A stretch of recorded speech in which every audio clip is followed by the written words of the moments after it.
मुझे मेरी बीवी सारा हफ्ता बहुत प्यार देती, लेकिन इतवार की रात मुझे करीब भी ना आने देती और दूसरे कमरे में जाकर सो जाती। एक रात मुझसे बर्दाश्त ना हुआ और मैं उस कमरे में चला गया। वहाँ देखा तो बीवी नहीं थी। जब एक पुराने स्टोर के पास से गुजरा तो चीखों की आवाज़ आ रही थी। जब मैंने कमरा खोला तो मेरे होश उड़ गए। वहाँ तो मेरी बीवी, मैं अकेला बिस्तर पर करवट बदल रहा था और अब मुझे अपनी बीवी के बगैर बिल्कुल नींद नहीं आ रही थी। मुझे अजीब सी बेचैनी का एहसास हो रहा था और इसीलिए मैं अपनी बीवी के कमरे में चला गया ताकि उसे कमरे में वापस ले आऊं। मेरी बीवी हर इतवार की रात अलग कमरे में गुजारती थी। अब तक तो मैंने उस पर कोई ऐतराज़ नहीं किया था, लेकिन आज की रात मेरे जज्बात मुझे इस बात की इजाज़त नहीं दे रहे थे कि मैं अपनी बीवी से दूरी बर्दाश्त कर सकूं। अपनी बीवी के कमरे में जाकर देखा तो वह वहां मौजूद नहीं थी।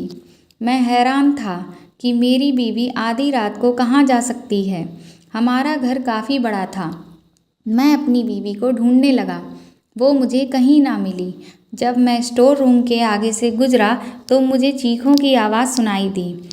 मैंने परेशान होकर जैसे ही स्टोर रूम का दरवाज़ा खोला तो अंदर का मंजर देखकर मेरे कदमों तले ज़मीन निकल गई। मैं सोच भी नहीं सकता था कि मेरी बीवी मुझे इस हालत में स्टोर रूम में मिलेगी। हम दो भाई थे और हमारी एक बूढ़ी माँ थी। अम्मा बहुत दिन से बीमार थी और सारे घर का काम इधर उधर हो चुका था। हम दोनों लड़के थे, इसीलिए घरदारी नहीं देख सकते थे। जितना भी मुमकिन होता हम दोनों अम्मा का और घर का ख्याल रखते, लेकिन फिर भी औरत की कमी का एहसास होता। एक औरत जिस तरह घर संभाल सकती है, हम दो भाई मिलकर भी इस तरह घर नहीं संभाल पा रहे थे। एक दिन अम्मा की एक पुरानी सहेली हमारे घर आईं तो उन्होंने अम्मा की हालत देखते हुए अम्मा को सलाह दी, हम दोनों में से किसी एक भाई की शादी कर दें। उन्होंने माँ को अपने भाई की बेटी की तस्वीर भी दिखाई। वह बहुत ही खूबसूरत थी और वो अपनी भतीजी के लिए कोई लड़का देख रही थी। अम्मा को पहली ही नज़र में वो लड़की पसंद आ गई।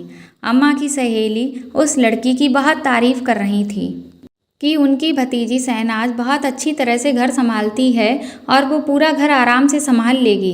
अम्मा भी घर की तरफ से बहुत ज़्यादा फिक्रमंद थीं, इसलिए उन्हें यह बात समझ आ गई कि अब उन्हें कोई बहू ले आनी चाहिए।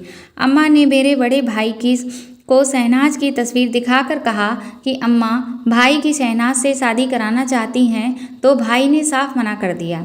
उन्होंने कहा कि वह गरीब लड़की से शादी करेंगे क्योंकि वो खुद भी बहुत नेक थे और वो शादी पर कोई भी दहेज भी नहीं लेना चाहते थे, बल्कि सब कुछ खुद ही सेट करना चाहते थे।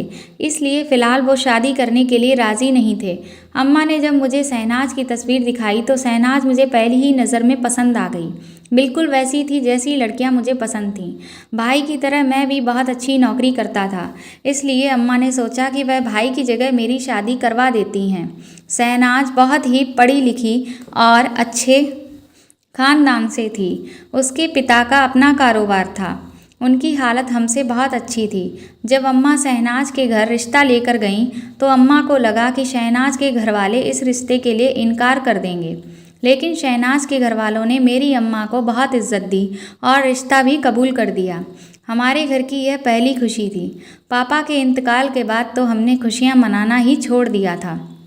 अम्मा भी अपनी बीमारी के कारण को भूलकर शादी की तैयारियों में मगन हो गई थीं। बेटे के सिर पर सेहरा सजाने का अरमान उनकी आंखों में चमक रहा था। देखते ही देखते मेरी शादी का दिन आ गया और मैंने सही मायनों में पहली दफ़ा शहनाज को अपनी दुल्हन के रूप में देखा। जब मैं कमरे में दाखिल हुआ तो उसका खूबसूरत चेहरा घूंघट डाले बैठी से शहनाज मेरा ही इंतज़ार कर रही थी। मैंने शहनाज को शादी का तोहफ़ा दिया और उसका खूबसूरत चेहरा देखने लगा। वो किसी भी हसीन मूरत जैसी थी। उसका चिकना सा जिस्म मेरे जज्बात को बेकाबू कर गया था। मैंने अचानक ही शहनाज के हाथों को चूम लिया। वो खामोश सी घबराई हुई बैठी थी। मेरी इस हरकत पर खुद में सिमट गई थी। मुझे उसका शर्माना भी अच्छा लगा था। मैंने उसे अपनी बाहों में भर लिया और अपनी मोहब्बत उस पर लुटाने लगा। उसका नाजुक सा वजूद मेरे जज्बात के तूफ़ान के आगे लम्हों में ही ढेर हो गया। शहनाज ने खुद को पूरी तरह मेरे हवाले कर दिया था। शादी की ये रात मेरे लिए बहुत ही खूबसूरत थी। शहनाज के रूप में मुझे एक बेहतरीन जीवन साथी मिल गई थी। वो भी मेरी तारीफ़ करती थी और हम एक जिस्मानी ताल्लुक़ कायम कर चुके थे। अगले दिन शहनाज अपने घर चली गई और मैं सारा दिन बेचैनी से उसकी वापसी का इंतज़ार करता रहा था। मेरे बड़े भाई ने मेरी हालत देखी तो मेरा मजाक उड़ाने लगे। उनकी बात पर मैं शर्मिंदा हो गया तो वो कहने लगे कि अच्छी बात है, तुम्हें अपनी बीवी का इसी तरह ख्याल रखना चाहिए। रात को जब शहनाज लौटी तो मैं उसके साथ कमरे में आ गया और अपनी बेताबी का इजहार करने लगा। मेरी बात सुनकर वो मुस्कुरा उठी और मैंने फ़ौरन ही उसे अपनी बाहों में समेट लिया। मेरी और शहनाज की शादी को 4 दिन ही गुजर रहे थे कि शहनाज ने सारे घर की जिम्मेदारी उठा ली। वाकई में वह पूरे घर के माहौल को बहुत अच्छे से समझ चुकी थी। अम्मा तो शहनाज के कामकाज और उसकी जिम्मेदारी से इतनी खुश हुई थीं कि उन्होंने सारे घर की जिम्मेदारी बखूबी शहनाज के हवाले कर दी। भाई तो शहनाज के सामने भी आने से कतराते थे। वो शहनाज से पर्दा करने की कोशिश करते और अपनी नज़रें झुकाए रहते। अपने सारे काम भी खुद ही किया करते थे। शहनाज से कोई काम भी नहीं कहते। शहनाज भी घर के पूरे माहौल को अच्छे से समझ गई थी और अब जाकर अम्मा को भी आराम और सुकून हासिल हुआ था। शहनाज घर के कामों के साथ साथ मुझे भी पूरा वक्त देती। वो मुझे हर रात इस कदर मोहब्बत देती कि मैं उसका दीवाना हो जाता। हर गुजरते दिन के साथ मेरा और शहनाज का रिश्ता मजबूत होता चला गया। हमारी शादी को 1 हफ्ता होने वाला था, लेकिन एक रात अचानक ही शहनाज ने अपना तकिया उठा लिया और कहने लगी कि आज रात वो अलग कमरे में सोएगी। मैं हैरान था कि शहनाज को अचानक ही क्या हो गया। मैंने उससे पूछा, क्यों भाई, क्या तुम मुझसे नाराज़ हो? तो कहने लगी कि नहीं, अब से वो हर इतवार की रात को अलग कमरे में सोया करेगी। शहनाज की बात सुनकर मैंने उससे पूछा, क्या आखिर ऐसा कोई तकलीफ़ हो गई है क्या? मेरे लिए तो शहनाज के बगैर एक पल भी गुजरना मुश्किल था और वह पूरी रात की बात कर रही थी। मेरा उतरा हुआ चेहरा देखकर शहनाज कहने लगी कि आप परेशान ना हो। दरअसल मैंने मन्नत मांगी थी कि अगर मेरा पति बहुत मोहब्बत करने वाला होगा तो मैं हर इतवार की रात अपने पति से अलग रहूंगी और इसीलिए अब मैं अपनी मन्नत को पूरा करना चाहती हूँ, क्योंकि आप मुझसे बहुत मोहब्बत करते हैं और मेरी मन्नत कबूल हो गई। मैंने कहा कि अगर ये तुम्हारी मन्नत है तो मुझे कोई एतराज़ नहीं है, लेकिन तुम्हारी गैर मौजूदगी मेरे नाकाबिले बर्दाश्त है। मेरी बात सुन के वो कहने लगी कि उसके लिए भी मेरी जुदाई बर्दाश्त करना कोई आसान बात नहीं है, लेकिन हम दोनों एक ही घर में हैं और मैं बस एक ही रात अलग गुजारा करूंगी। शहनाज तकिया लेकर कमरे से निकल गई। मैं बेड पर करवटें बदलते रह गया। शहनाज की गैर मौजूदगी में मुझे एक पल के लिए भी नींद नहीं आई, लेकिन मैं यह सोचकर खामोश हो गया कि बस एक रात की ही तो बात है। उसने सारे हफ्ते मुझे बहुत प्यार किया था। मैं एक रात तो उसके बगैर अकेले गुजार ही सकता था। अगली सुबह जब शहनाज कमरे में आई तो मुझे उसका चेहरा कुछ उतरा हुआ सा लगा। मैंने उससे पूछा क्या हुआ है, तो वो कहने लगी कि उसे अकेले कमरे में नींद नहीं आई। मैंने प्यार से उसे गले लगाया और कहा, अगर ऐसा ही है तो मुझे छोड़कर ना जाया करे। मेरी बात सुनकर शहनाज कहने लगी कि उसे हर हाल में अपनी मन्नत पूरी करनी है और कुछ वक्त में ही उसे मेरे बगैर रहने की आदत हो जाएगी। मैंने शहनाज को तंग करने के लिए कहा कि तुम बहुत जालिम हो, खुद पर भी जुल्म करती हो और मुझ पर भी जुल्म करती हो। तुम कोई और भी तो मन्नत मांग सकती थी, लेकिन तुमने तो मुझे तड़पाने के लिए ऐसी ही मन्नत मांगी है। शहनाज ने हल्के से मुझे देखा और घर के कामों में मशरूफ़ हो गई। मैं अम्मा के पास जाकर बैठा तो वो शहनाज की बहुत ज़्यादा तारीफ़ कर रही थी। मुझे बहुत खुशी महसूस हुई कि मेरी माँ को बाकी सासों की तरह शहनाज से कोई तकलीफ़ नहीं थी। अब घर बहुत अच्छी तरह संभल गया था और सभी अपनी अपनी जगह बहुत खुश थे। शहनाज ने माँ की भी इतनी अच्छी देखभाल की थी कि माँ की सेहत भी बेहतर हो रही थी। किसी ने सच ही कहा है कि अच्छी बीवी घर को जन्नत बना देती है, और वाकई शहनाज ने मेरा घर जन्नत बना दिया था। बस वो इतवार की रात मुझे तड़पता हुआ छोड़कर दूसरे कमरे में चली जाती और यही बात मुझे अच्छी नहीं लगने लगी थी। मैं अकेला बिस्तर पर लेटा शहनाज की गैर मौजूदगी को महसूस करता। मुझे शहनाज की बाहों में सोने की आदत हो चुकी थी। जब तक मुझे नींद ना लग जाती शहनाज मेरे बालों में अपनी उंगलियों को फिराती रहती और अब मुझे उसके बगैर नींद भी नहीं आती थी। शहनाज ने मुझे अपना आदी बना दिया था। ऐसे ही एक रात शहनाज दूसरे कमरे में चली गई। तो मुझे अकेले में नींद ही ना लगी और मैंने फैसला किया अब मैं शहनाज को खुद से अलग नहीं रहने दूंगा और इस दूरी को मिटा दूंगा। और यही सोचकर जब मैं शहनाज के कमरे में पहुंचा तो वो मुझे ना मिली।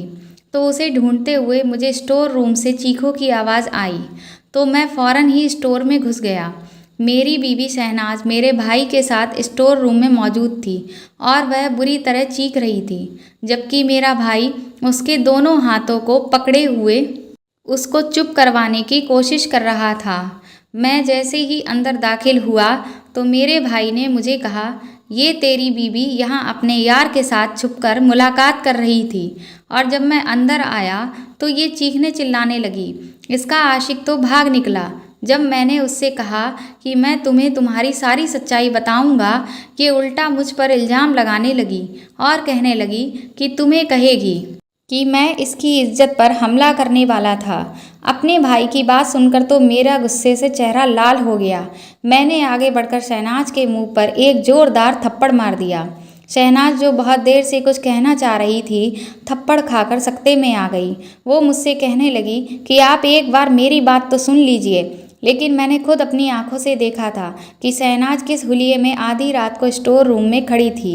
वो कह रही थी कि वह यहाँ पर अपने किसी आशिक से मुलाकात करने नहीं आई थी, बल्कि मेरे भाई ने उसे बुलाया था। मैं अपने नेक और पाक भाई के खिलाफ उसके मुंह से जहर भरे अल्फाज सुनकर दंग रह गया था।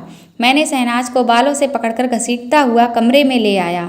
मैं जिस औरत को अपनी इज्जत समझता था और जिससे इतनी मोहब्बत करने लगा था, उसने मेरी ही पीठ में खंजर घोंप दिया था। आज मुझे समझ आया था कि सारा हफ्ता मुझे खुश करने के बाद इतवार को वह दूसरे कमरे में जाकर क्यों सोया करती थी। मैं जान गया था वो इसकी कोई मन्नत नहीं बल्कि अपने आशिक से मुलाकात का वक्त है।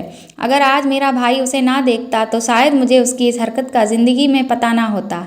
मैंने शहनाज को कहा कि अभी और इसी वक्त अपना सामान बांधो और अपने घर चली जाओ। मेरे घर में उसके लिए कोई जगह नहीं है। शहनाज मेरे पैरों पर गिर पड़ी। मुझसे कहने लगी कि मैं एक बार उसकी पूरी बात सुन लूं। वैसे तो शहनाज की किसी बात पर अब मुझे एतबार नहीं होने वाला था, लेकिन मैं उसे एक मौका देना चाहता था। मैंने शहनाज से बहुत ज़्यादा मोहब्बत की थी। मैंने उससे कहा कि तुम्हारे पास एक आखिरी मौका है, तुम्हें जो भी कहना है एक बार ही कह दो। वो कहने लगी कि शादी से पहले एक लड़के को पसंद करती थी, लेकिन दोनों के बीच ऐसा कोई ताल्लुक नहीं था कि शहनाज को जिस पे शर्मिंदा होना पड़े। वो लड़का भी शहनाज को पसंद करता था, लेकिन उसके घर वाले रिश्ता भेजने के लिए राजी नहीं हुए। शहनाज के पास उस लड़के के दिए हुए कुछ तस्वीरें मौजूद थीं और वो लड़का दुबई जा रहा था। तो शहनाज ने सोचा कि वो उसकी तस्वीर उसे वापस कर दे, क्योंकि शहनाज मेरी बीवी बन चुकी थी और वो मुझसे मोहब्बत करने लगी थी। एक दिन जब वो अपनी माँ से मिलने के लिए अपने घर गई तो उसने तमाम सामान समेटे और उस लड़के को आखिरी बार मिलने के लिए एक होटल में बुलाया। वह उसे उसके सामान वापस करके अपनी खुशगवार आज़ाद ज़िंदगी से आगाह कर दे और वो लड़का भी शहनाज को भूलकर अपनी ज़िंदगी में आगे बढ़ जाए। लेकिन वो आखिरी मुलाकात शहनाज के ज़िंदगी के लिए बवाल बन गई। जब शहनाज उस लड़के से मिलने के लिए गई तो वहाँ पर उसे मेरे भाई ने देख लिया और चुपके से उसकी वीडियो बना ली, जिसमें वो लड़का शहनाज का हाथ पकड़ के उसे अलविदा कह रहा था। शहनाज को लगा था कि माजी को ये किस्सा अब दफन हो जाएगा और वह मेरे साथ खुशी खुशी एक बेहतर ज़िंदगी गुजारेगी। लेकिन मेरे भाई ने उसकी वीडियो बनाई और उसे ब्लैकमेल करने लगा कि वो हफ्ते में एक रात मेरे भाई के साथ गुजारेगी। वो मेरे भाई की धमकियों से खौफजदा हो गई थी और मुझे छोड़ना भी नहीं चाहती थी, इसलिए उसने ये कदम उठा लिया और इसीलिए वह हर इतवार की रात मेरे भाई के साथ स्टोर रूम में गुजारने लगी। लेकिन ये सब वो अपनी खुशी से नहीं कर रही थी, इसलिए मेरे भाई की गलत हरकतों पर वो चीखने चिल्लाने लगती। शहनाज मेरे आगे हाथ जोड़कर रो रही थी। वो कह रही थी कि वो भी इस गुनाह भरी ज़िंदगी से निकलना चाहती थी, लेकिन मेरे बगैर वो ज़िंदा नहीं रह सकती थी, इसलिए कभी उसने सच बोलने की हिम्मत ना की। मैं गैर यकीनी के आलम में शहनाज को देख रहा था। मैं उसकी हर बात पर यकीन कर सकता था, लेकिन इस बात पर कभी भी भरोसा नहीं कर सकता था कि मेरा भाई शहनाज से ताल्लुक़ कायम करने के लिए उसको रूम में बुला सकता है। मेरा भाई बहुत ही नेक और शरीफ था। उसने तो कभी नज़र उठाकर भी किसी लड़की को नहीं देखा था और शहनाज से भी रिश्ते के लिए भाई ने खुद ही इनकार किया था। तो फिर वो शहनाज को अपने पास क्यों बुलाता? मैं पूरी तरह भंवर में फंस चुका था। शहनाज के आंसू उसकी सच्चाई की गवाही दे रहे थे और मैं अपने भाई के किरदार की गवाही दे सकता था। मैं सिर पकड़कर बैठ गया।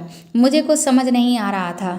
मैं शहनाज के साथ कोई गलत इंसाफ नहीं करना चाहता था, लेकिन मैं एक ऐसी औरत को अपनी निगाह में भी नहीं रख सकता था जो मेरे भाई के किरदार पर उंगली उठा रही थी। मैंने उससे कहा कि फ़िलहाल वो अपने घर चली जाए और कुछ दिन वहीं पर गुजारे। मैं ठंडे दिमाग से इस मामले पर गौर करूँगा, फिर ही कोई फ़ैसला करूँगा। सुबह मैं खुद शहनाज को उसके घर छोड़ आया। मेरी गाड़ी से उतरते वक्त शहनाज ने एक ही बात की थी कि मुझसे बहुत मोहब्बत करती है और उसने जो भी किया वो मजबूरी में किया। मेरा दिल शहनाज की बात पर यकीन करना चाहता था, लेकिन अपने भाई को भी अच्छे से जानता था। उसको छोड़कर आने के बाद जब मैं अपने भाई के कमरे में गया तो वो नमाज़ पढ़ रहे थे। मैं खामोशी से एक कोने में बैठ गया। मेरे पास तो अपने भाई से पूछने के लिए कोई सवाल भी नहीं था। मेरे भाई ने साफ साफ लफ्ज़ों में मुझे यही बताया कि वह रात पानी पीने के लिए अपने कमरे से निकले और जब उन्हें स्टोर रूम से कुछ आवाज़ें आईं तो उन्होंने जाकर देखा, वहाँ पर शहनाज एक लड़के के साथ मौजूद थी। अब वे दोनों बहुत ही गैर हालत में थे। अम्मा की तबीयत ठीक नहीं थी, इसलिए मैं फ़िलहाल अम्मा को इन सब से दूर रखना चाहता था। मैंने माँ से कह दिया था कि शहनाज कुछ दिन के लिए अपने घर रहने के लिए गई हुई है। दिन बहुत धीरे धीरे गुजर रहे थे। मैं पूरी तरह से उलझ गया था। दफ्तर में भी किसी काम में मेरा दिल नहीं लगता था। मेरे भाई ने मुझसे कहा था कि मुझे शहनाज को तलाक दे देना चाहिए, क्योंकि उस जैसी औरतें घर बसाने वाली नहीं होती। मैं अपना और शहनाज का रिश्ता ख़त्म करने के लिए बिल्कुल राज़ी नहीं था। हमारे रिश्ते को मैं कुछ वक्त देना चाहता था। शहनाज रोज़ मुझे कई बार फ़ोन करती, लेकिन मैं उसका फ़ोन नहीं उठाता। अम्मा बार बार शहनाज के बारे में सवाल कर रही थीं। ये शहनाज कब वापस आएगी? अम्मा को भी शहनाज की आदत हो चुकी थी। शहनाज इस कदर अम्मा का ख्याल रखती कि अम्मा उसे सगी बेटियों की तरह मोहब्बत करने लगी थीं। एक शाम मैं दफ्तर से घर लौटा। कुछ देर बाद ही हमें खबर मिली कि मेरे भाई का एक्सीडेंट हो गया है। उस समय मैं शहनाज को तलाक देने के लिए उसके घर जाने वाला था, लेकिन भाई के एक्सीडेंट के सुनते ही मैं अस्पताल के लिए दौड़ पड़ा। भाई की हालत बहुत नाजुक थी। उनके जिस्म की हड्डियां टूट गई थीं। कई घंटों के ऑपरेशन के बाद भाई की ज़िंदगी बच गई थी, लेकिन डॉक्टर ने बताया कि वह ज़िंदगी भर बैठने के काबिल भी नहीं रहे हैं। उनकी रीढ़ की हड्डी बहुत बुरी तरह से टूट चुकी थी और उनका एक पूरा पाँव भी खत्म हो गया था। अपने भाई की ऐसी हालत देखकर मैं शहनाज को पूरी तरह भूल गया और भाई की खिदमत में लग गया। अम्मा भी भाई को लेकर बहुत परेशान थीं। उनकी हालत बहुत ज़्यादा बिगड़ गई थी। मैं अकेला उन दोनों को बहुत मुश्किल से संभाल रहा था। न जाने किसकी गंदी नज़र हमारे घर की खुशियों को खा गई थी। जब भाई को 15 दिनों के बाद बमुश्किल होश आया और वह बात करने के काबिल हुए, तो जो कुछ उन्होंने मुझसे कहा, यह सुनकर मेरी जान निकल गई। भाई रोते हुए कह रहे थे कि शहनाज की कोई गलती नहीं थी। उसने सब कुछ सच कहा है। वो वाकई उस लड़के से आखिरी मुलाकात करने गई थी, लेकिन भाई ने जानबूझकर कुछ ऐसे लम्हों की वीडियो बनाई थी कि जिन्हें वो उसके खिलाफ इस्तेमाल कर सकते थे। शहनाज बहुत शरीफ लड़की है। जब उसे इस बात का पता चला कि भाई के पास उसका वीडियो है जिसके ज़रिए वो उसका मुझसे रिश्ता भी ख़त्म करवा सकते हैं, तो उसने भाई से मिन्नतें की कि वो ऐसा ना करें। भाई अच्छे से जानते थे कि वो मेरे बगैर नहीं रह सकते, इसलिए भाई ने उस बात का पूरी तरह फ़ायदा उठाया और उसे मजबूर कर दिया कि वो हर हफ्ते एक रात भाई के साथ गुजारेगी। पहली बार तो शहनाज ने इनकार कर दिया, लेकिन जब भाई ने उस वीडियो को लेकर ब्लैकमेल किया तो वो मजबूर हो गई और भाई कहने लगे कि वो उसके साथ ज़बरदस्ती ताल्लुक़ कायम करते और शहनाज इसी तरह चीखती चिल्लाती रहती। वो ये सब लेकर बहुत ज़्यादा परेशान थी। वो मुझे धोखा नहीं देना चाहती थी। उस रात भी शहनाज खुद को बचाने के लिए शोर कर रही थी और इंतज़ार कर रही थी कि मैं उसे बख्श दूँ। भाई रोते हुए कह रहे थे कि उन्होंने एक बेगुनाह को बर्बाद किया है, इसलिए खुदा ने उन्हें ऐसी सज़ा दी है। मैं भाई की बात सुनकर सदमे में पड़ गया था कि मेरा वो भाई, जिसे मैं बहुत ही नेक और शरीफ समझता था, वो इतना कैसे गिर सकता था कि मेरी ही बीवी के साथ ताल्लुकात कर लेता। भाई कहने लगा कि जब शहनाज शादी होकर घर आई तो भाई की नज़र खुद ब खुद उसके वजूद से हट ना पाती। शहनाज की खूबसूरती ने उन्हें बेकाबू कर दिया था, लेकिन वह फिर भी नज़रें झुकाए रहते थे। उन्हें जब मौका मिला कि वो शहनाज का इस्तेमाल कर सकें तो उन्होंने इस मौके का पूरा फ़ायदा उठाया। वो भूल गए थे कि एक आंख ऐसी भी है जो उनके गुनाह को देख रही है। मैं हॉस्पिटल से निकलकर शहनाज के घर की तरफ जाने लगा। मुझे शहनाज को अपनी ज़िंदगी में वापस लाना था और उससे माफ़ी मांगनी थी। मैंने सोच लिया था कि मैं शहनाज के कदमों में गिरकर उससे अपने भाई के लिए भी माफ़ी मांगूंगा, क्योंकि मेरे भाई को खुदा ने इतनी बड़ी सज़ा दी थी कि हम इंसान सोच भी नहीं सकते थे। अपने भाई की ऐसी हालत देखकर मैं भी उन्हें माफ़ कर चुका था। मुझे यकीन था कि शहनाज मुझसे इतनी मोहब्बत ज़रूर करती है कि वो मुझे और मेरे भाई को माफ़ कर देगी, हमें दोबारा से अपना लेगी। खुदा की लाठी में आवाज़ होती है और जब ये इंसान पर पड़ती है तो इंसान बर्दाश्त भी नहीं कर पाता। दोस्तों, अगर आपको मेरी ये कहानी पसंद आई हो तो इसको लाइक करिएगा और ज़्यादा से ज़्यादा शेयर करिएगा, और अगर आप चैनल पर नए हैं तो सब्सक्राइब करिएगा और बेल आइकन को आप ज़रूर प्रेस कर दीजिएगा, ताकि आगे भी जो अच्छी अच्छी कहानियाँ मैं पोस्ट करती रहूँ वो आपको मिलती रहें। Thank you.